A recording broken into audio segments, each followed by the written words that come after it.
The Signs of Renewal. Before the gathered family, the Master spoke, his voice persuasive.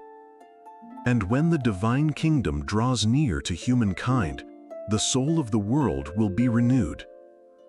The most powerful will not be the most ruthless, but the one who loves the most. The victor will not be the one who battles the outward enemy to the death in rivers of blood, but the one who fights iniquity and ignorance within himself, until the evil is extinguished in the very circles of his own nature. The most eloquent will not be the one with the finest speech, but the one who aligns sanctifying words with their own actions, uplifting the standard of life wherever they may be. The noblest will not be the one who holds the greatest number of titles that grant fleeting dominion over the ephemeral properties of earth, but the one who most deeply accumulates the treasures of love and gratitude in the hearts of mothers and children, of the elderly and the sick, of the loyal and honest, the hard-working and worthy, the humble and generous.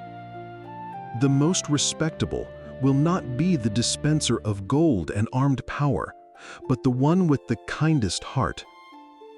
The holiest will not be the one who isolates himself in altars of supreme spiritual pride, avoiding contact with those who suffer for fear of degradation and impurity, but rather the one who descends from his own greatness, stretching out fraternal hands to the miserable and the afflicted, lifting their torn souls to the realms of joy and understanding. The purest will not be the one who avoids interaction with the wicked and confessed criminals, but the one who plunges into the mire to save fallen brothers without defiling himself.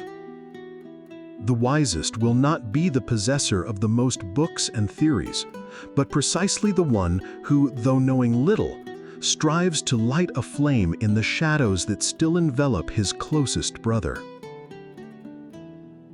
The divine friend cast his lucid gaze upon the bright night shining outside, in the heart of nature, paused for a long moment, and then continued.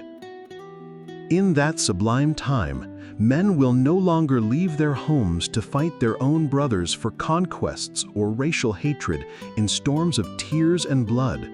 for they will be waging war against the darkness of ignorance, the wounds of illness, the agonies of hunger, and the moral tortures of every kind.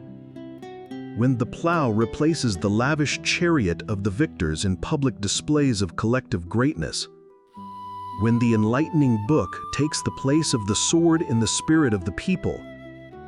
when kindness and wisdom preside over human competition so that the good may be revered, when personal sacrifice for the good of all becomes the true honor of individuality, so that peace and love may not be lost in life, then a new humanity will lie in the luminous cradle of the divine kingdom.